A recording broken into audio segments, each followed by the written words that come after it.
Berhenti, cegah Jeff kepada seseorang yang sedang mendorong kursi roda dan wanita memakai kot putih dan masker. Meski hanya terlihat matanya saja, wanita itu nampak melebarkan pupil matanya. Pun kedua tangan mencengkeram pegangan kursi roda dengan erat. Jeff dan beberapa orang yang sudah Jason utus untuk membantu Keenan mencari Lisa di rumah sakit berdiri menghadang. Seakan mereka hendak menyergap buronan berbahaya. "Ada apa ini?" seru perawat pria itu. Jeff tidak menjawab, netranya mengarah pada Keenan yang baru bergabung dengan nafas terengah-engah setelah berlari sekencang mungkin. "Lisa!" panggil Keenan lirih di sela nafas beratnya. "Lisa! Mungkin Anda salah orang," ucap wanita di kursi roda. Keenan menggeleng, "Jangan lari lagi, Lisa. Jika kamu lelah, aku akan mengobati lelahmu itu," ucap Keenan semakin mendekat. "Maaf, aku bukan Lisa." Wanita itu semakin bingung dan takut, akhirnya dia pun membuka masker wajahnya. "Aku bukan Lisa." Keenan mengerjap, membatu sejenak. Jeff dan anak buah juga saling pandang. Setelahnya dia baru tersadar. Apa ini pengalihan? Keenan menjatuhkan netranya pada Jeff. Dia kembali memacu jantung. Rasa takut kehilangan kembali merayap. Tanpa mereka ketahui, perawat pria itu tersenyum tipis di balik masker yang dia gunakan. Langit cerah sudah menjadi senja. Keenan telah mencari di seluruh sudut rumah sakit hingga ke sepanjang jalan dan semua tempat. Tapi dia ataupun yang lain tidak menemukan satu petunjuk apapun. Kepergian Lisa bagai hilang di telan bumi. Keenan kini membiarkan anak buah mencari. Sementara dia akan menyelesaikan urusannya dengan Evelyn. Emosinya kembali tersulut ketika melirik berkas perceraian di sisi kursi kemudinya. Keenan mencengkeram setir lalu membawa mobil berkecepatan tinggi menuju rumah besar, rumah utama Henderson. Ciit. Dia bahkan menginjak rem tajam di depan pintu masuk. Tanpa permisi, Keenan masuk ke dalam dan mendapati semua tengah berkumpul. Tampak di sana Evelyn lebih mendominasi situasi. Hingga kedatangan Keenan pun sudah bisa dia tebak. "Ada apa? Kamu masih ingin memarahi Mama lagi? Silahkan.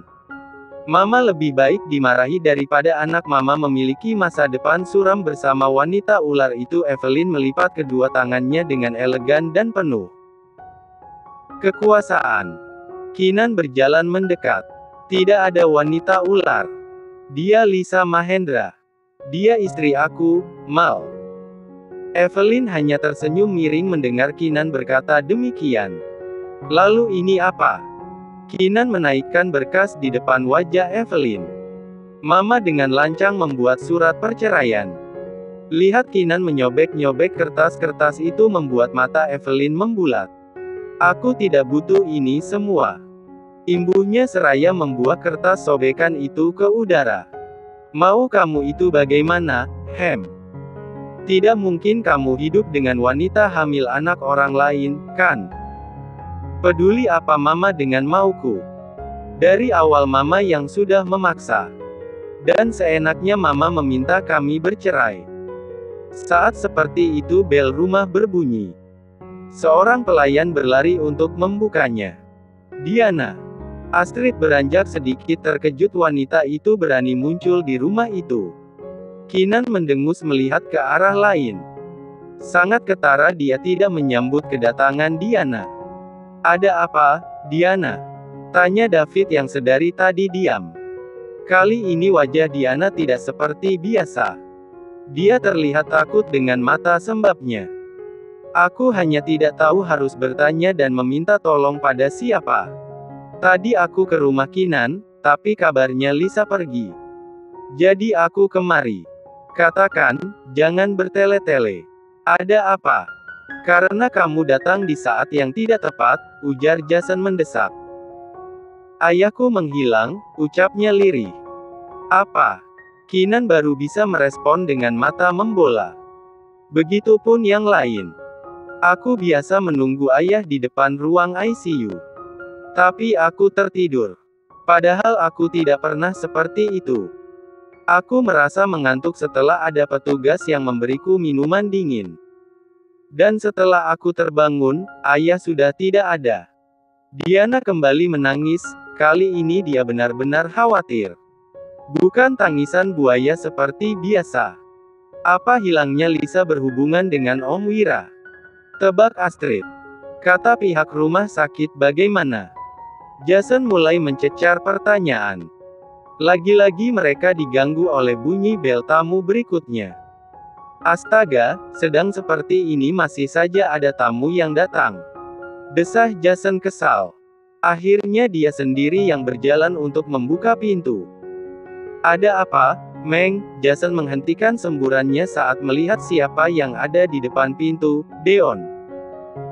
Jason pun menarik cepat Deon untuk masuk dan bergabung. Nah, ini pemilik rumah sakit. Apa yang terjadi? Tanya David mengejar. Deon melihat ke arah Diana yang rupanya lebih dulu sampai di rumah Henderson dan mendesah ringan. Menunjukkan wajah menyesalnya karena keamanan rumah sakit masih lemah. Semua CCTV diretas. Beberapa petugas juga tiba-tiba tertidur karena obat bius.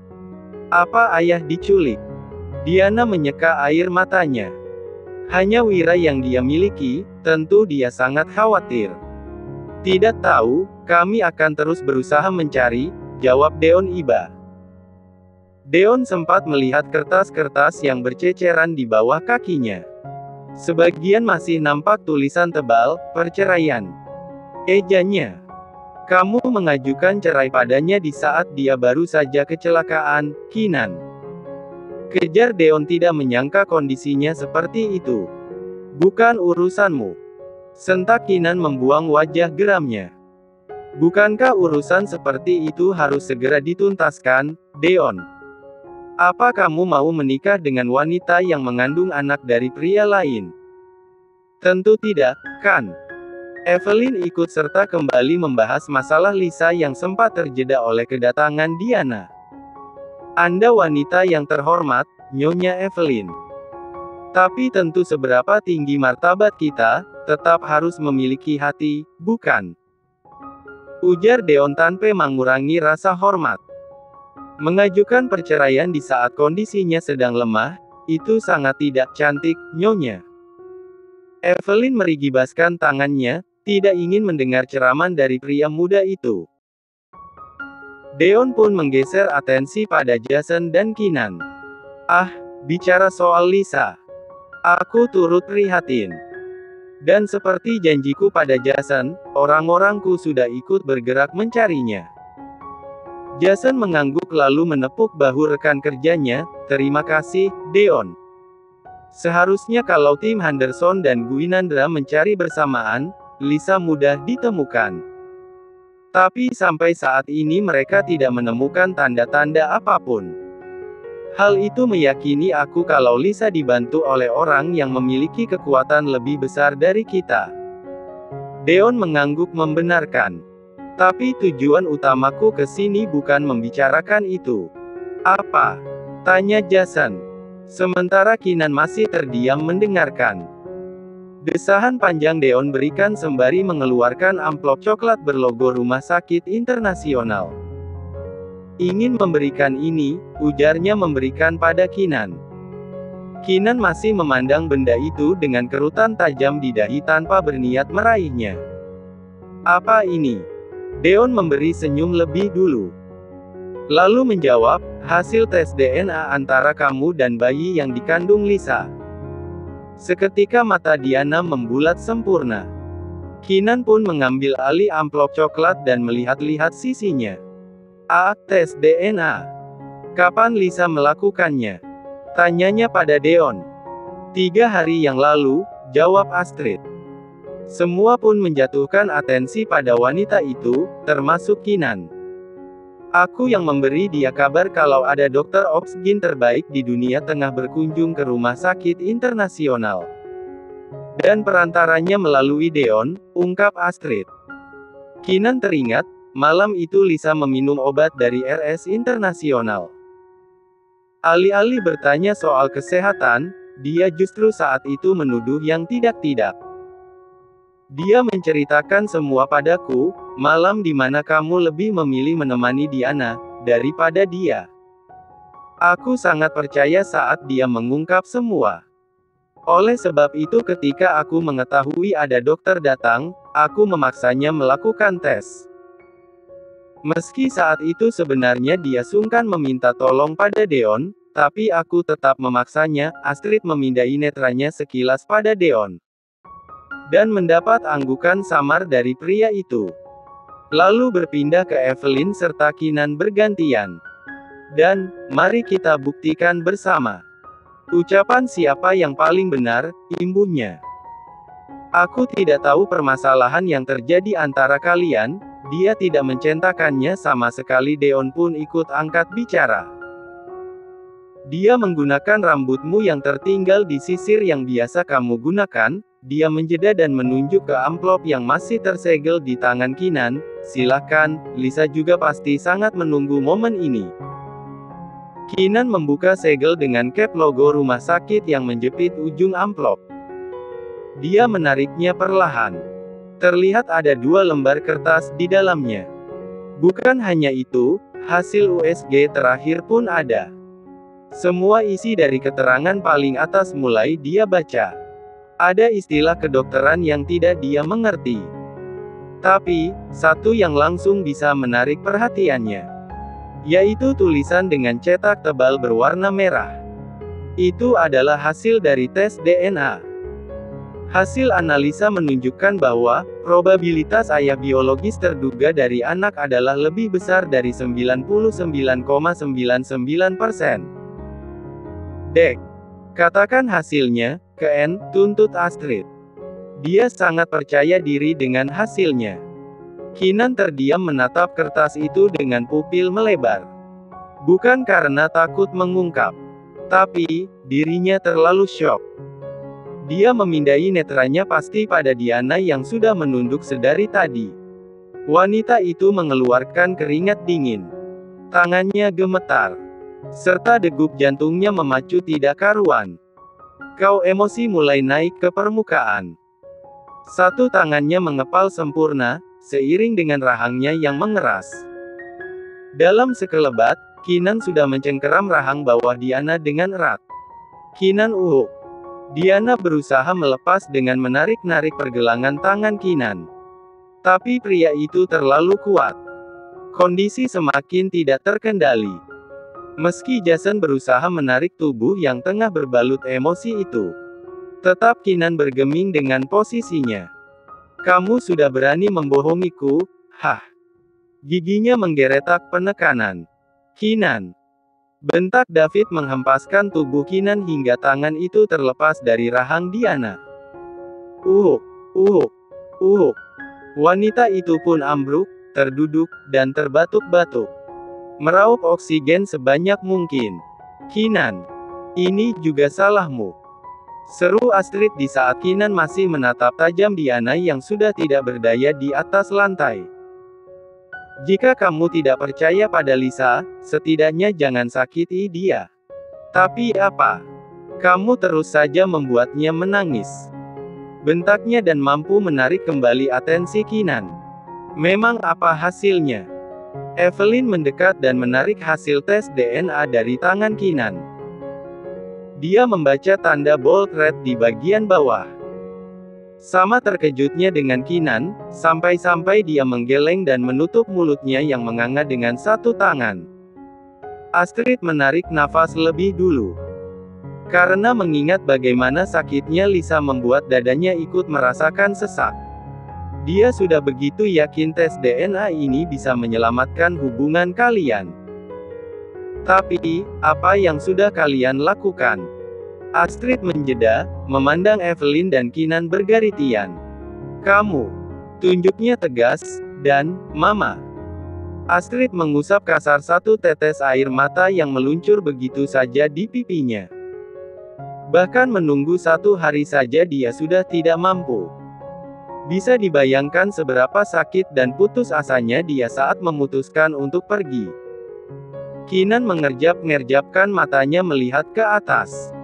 Matanya sudah berembun. Rasa bersalahnya perlahan semakin naik ke permukaan. Itu anakmu, Ken. Imbu Astrid begitu dalam mengatakannya. Sampai dia tidak bisa lagi menahan cairan kristal bening yang kini tumpah begitu saja. Lisa sangat mencintaimu, tidakkah kamu sadar itu? Rasa bersalah Evelyn pun begitu besar sampai-sampai dia melemas dan ambruk. Wanita separuh baya itu pingsan. "Ma!" teriak Jason dan David menghampiri. Kinan menatap nanar. Tidak ada niat sama sekali menolong mamanya. Dia membungkuk lalu menarik amplop dan kertas-kertas itu. Dia pergi begitu saja. Mengabaikan kehebohan atas ambruknya nyonya besar di rumah itu. Kinan membawa mobil menyusuri jalan. Otaknya masih berusaha berpikir untuk tetap mencari Lisa. Dia pun menelpon Jeff. "Jeff, cek semua penerbangan ke luar negeri. Apakah ada nama Lisa di antara penumpang yang ada?" Titahnya setelah menempelkan benda pipih di telinga sementara satu tangannya masih mengendalikan setir mobil.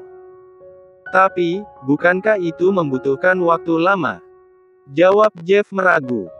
"Lebih baik lama daripada tidak bisa menemukannya seumur hidup. Tim Henderson mampu melakukannya. Sampaikan ke markas." "Baik, Tuan." Kinan menghentikan mobilnya di area terbuka. Dia berjalan kaki menyusuri trotoar. Sesekali dia mencoba menelpon Lisa. Nomor itu masih aktif. Tadi sedari siang tidak ada yang mengangkat satupun. Juga pesan singkat sudah dia kirim sampai puluhan kali. Tidak dibaca atau bahkan terbalas.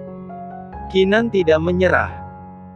Meski sudah tengah malam, dia berlarian mencari ke gang kecil, emperan jalan, rumah-rumah kontrakan sampai diusir oleh ketua RT setempat karena dikira pencuri.